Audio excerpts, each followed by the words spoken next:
देखिए, यह भी आज एक महत्वपूर्ण विषय है। आम आदमी पार्टी उसके ड्रामा और बजट को लेकर जो अभी टीवी पर हम खींचतान देख रहे हैं, दो नौटंकी चल रहे हैं। एक नौटंकी विदेश की भूमि पर, एक नौटंकी यहाँ दिल्ली में परमानेंटली देव ओपन थिएटर्स। मैं इसमें बहुत ही संक्षिप्त रूप से जो मीडिया में आया हुआ है, जो पब्लिक डोमेन में है, उस विषय को रखना चाहता हूं and then the decision is yours कि क्या हकीकत है और क्या होना चाहिए। देखिए, ये कानून है कि NCT, government of NCT, GNCT, जो भी बजट बनाती है वो एलजी को भेजती है उनके अप्रूवल के लिए। तो इसी माह अर्थात मार्च माह के 9 तारीख को एक अप्रूवल के लिए चिट्ठी दिल्ली सरकार द्वारा एलजी महोदय को भेजा गया कि आप इस बजट को अप्रूव करिए। ये बजट है दिल्ली सरकार का और ये सब कुछ पब्लिक डोमेन में है।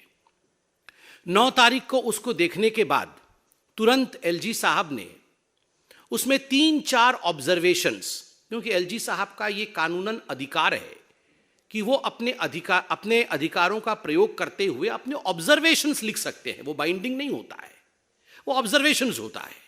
तो लगभग 3 या 4 ऐसे ऑब्जर्वेशंस एलजी साहब ने उस पर लिखे। वो क्या ऑब्जर्वेशंस थे? वो ऑब्जर्वेशंस थे कि जो दिल्ली का कैपिटल आउटले है, कैपिटल आउटले का अर्थ क्या होता है? कैपिटल आउटले का अर्थ होता है दिल्ली के भविष्य को बनाने के लिए जो आपको इंफ्रास्ट्रक्चर चाहिए, रोड्स के लिए खर्चा करना है, पानी के लिए खर्चा करना है, बिजली के लिए खर्चा करना है, बाकी जो इंफ्रास्ट्रक्चर बनाने के लिए दिल्ली 50 साल बाद कैसी होगी, 25 साल बाद कैसी होगी, उसके लिए जो कैपिटल इंफ्रास्ट्रक्चर है वो मात्र 20% है। एक अच्छे राज्य में, एक वाइब्रेंट स्टेट में ये 50% होती है। तो क्या इसे बढ़ाया जा सकता है? क्या इस पर चिंतन करना चाहिए? इस प्रकार एलजी ने एक ऑब्जर्वेशन दिया। दूसरा ऑब्जर्वेशन एलजी ने दिया कि दिल्ली जल बोर्ड और आपके डीटीसी एक कॉरपोरेशन है और एक बोर्ड है। कॉरपोरेशन और बोर्ड का अर्थ होता है कि इनकी एक ऑटोनॉमी होती है और उसके साथ साथ ये आय कर सकते हैं, ये इनकम करते हैं और उसी इनकम में से व्यय करते हैं अर्थात खर्च करते हैं। ये किसी और पे डिपेंडेंट नहीं होते। तो एलजी साहब ने इसमें एक ऑब्जर्वेशन दिया कि ये हमें देखने को मिल रहा है कि बार बार इन्हें हमें सब्सिडी देना पड़ रहा है। क्या हम जिस प्रकार का अरेंजमेंट कानून में है उसके मुताबिक डीटीसी और जल बोर्ड के लिए काम कर सकते हैं?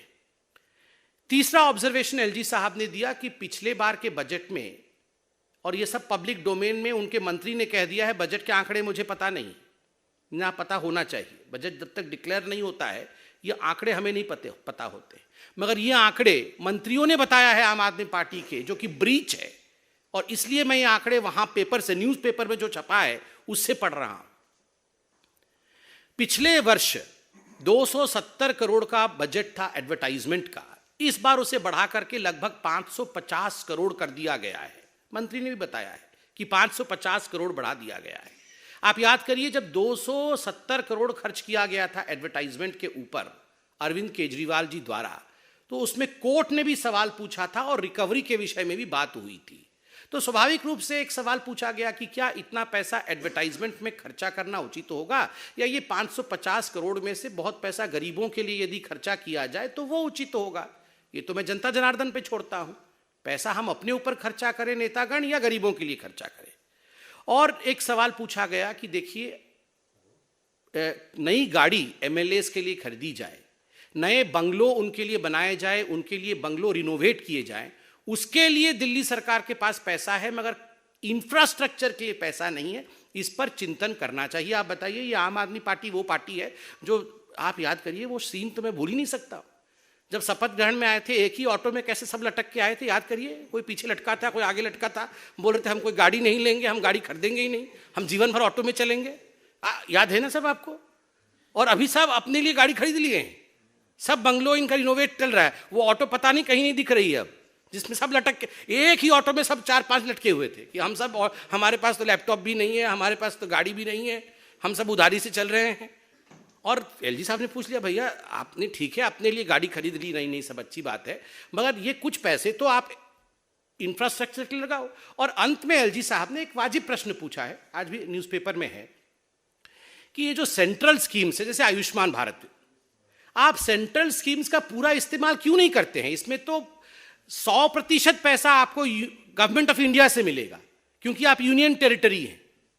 बाकी स्टेट्स को कुछ 40% हिस्सा इत्यादि देना पड़ता है, मगर आप तो यूनियन टेरिटरी है, हम पूरा पैसा खर्चा करेंगे, सेंटर पूरा पैसा खर्चा करेगी, तो आप क्यों नहीं सेंट्रल स्कीम्स का इस्तेमाल करते हैं? ये 3-4 ऑब्जर्वेशंस के साथ एलजी साहब ने ये फाइल चीफ मिनिस्टर को भेजा, दिल्ली गवर्नमेंट को भेजा। फिर दिल्ली गवर्नमेंट ने इस फाइल को एमएचए के पास भेजा, मिनिस्ट्री ऑफ होम अफेयर्स, क्योंकि एक कानून है कि कोई भी बजट जब स्टेट का पारित होता है तो महामहिम राष्ट्रपति का एसेंट होना चाहिए, कंसेंट होना चाहिए, उनसे परमिशन लेना है। तो ये एमएचए के पास भेजा गया। एमएचए ने एक बहुत विनम्र चिट्ठी लिखा कि देखिए एलजी साहब ने हमें फोन नहीं किया है, मगर आपने, अरविंद केजरीवाल जी, आपने एक चिट्ठी भेजी है जिसमें एलजी साहब के 3-4 प्रश्न हैं। ये बाइंडिंग नहीं है, मगर उनके प्रश्न हैं तो अच्छा होगा, तो आप उसका उत्तर दे दीजिए, इसका क्या क्लैरिफिकेशन होगा वो भी लिख दीजिए बगल में, और आप उस प्रश्न को लिखकर यहां भेज दीजिए, उत्तर लिख के यहां भेज दीजिए। ये 17 तारीख को चिट्ठी MHA, ministry of home affairs से दिल्ली सरकार को मिल जाता है। 17 तारीख को चिट्ठी मिल गई थी दिल्ली सरकार को, 17 को दिल्ली सरकार कुछ नहीं करती है, अरविंद केजरीवाल जी उस चिट्ठी को दबा के बैठ जाते हैं। 18 तारीख को दिल्ली सरकार कुछ नहीं करती है, अरविंद केजरीवाल उस फाइल को दबा के बैठे हुए होते हैं। 19 तारीख को कुछ नहीं करते हैं, उस फाइल को दबा के बैठे हुए होते हैं। 20 तारीख को कुछ नहीं करते हैं, पूरा दिन दबा के बैठते हैं, और 20 तारीख को 9:30 बजे रात को ये चिट्ठी भेजते हैं। 20 तारीख को 9:30 बजे चिट्ठी भेजते हैं और 10 बजे एलजी साहब ने हस्ताक्षर कर दिए। देखिए, नन ऑफ दीज, जो भी रिकमेंडेशन एलजी देते हैं, ये कोई बाइंडिंग नहीं है, ये एक प्रक्रिया है, यही डेमोक्रेसी है। उसमें उन्होंने अपना सुझाव दिया है, उस सुझाव पे आप अपनी प्रतिक्रिया दीजिए, क्योंकि यहां पर कोई माई बाप नहीं है, माई बाप जनता है। यहां पर कोई राजाधिराज नहीं है कि मैंने जो बोल दिया वो सही है, मुझसे सवाल नहीं पूछा जाएगा। कुछ सवाल पूछे जाएंगे, भैया आप इतने करोड़ों रुपए एडवर्टाइजमेंट पे खर्च कर रहे हो, करने चाहिए नहीं करने चाहिए, क्यों नहीं पूरा पैसा आपको आयुष्मान भारत का मिल रहा है, लीजिए ना, गरीबों को आप डबल बेनिफिट दीजिए ना थोड़ा। ये सवाल पूछने में क्या हर्ज है, आप उसमें उत्तर दे देते। तो स्वाभाविक रूप से ड्रामा ड्रामा ड्रामा, ये अरविंद केजरीवाल जी और उनकी पार्टी का एक ही ध्येय, एक ही उद्देश्य है। वो बजट नहीं है, वो डेवलपमेंट नहीं है, it is drama, it is not budget, it is drama what Arvind Kejriwal wants to present. वो बजट प्रेजेंट नहीं करना चाहते हैं, वो ड्रामा प्रेजेंट करना चाहते थे और उन्होंने ड्रामा प्रेजेंट कर दिया है। बाकी जनता जनार्दन है, सब समझती है। Thank you so much.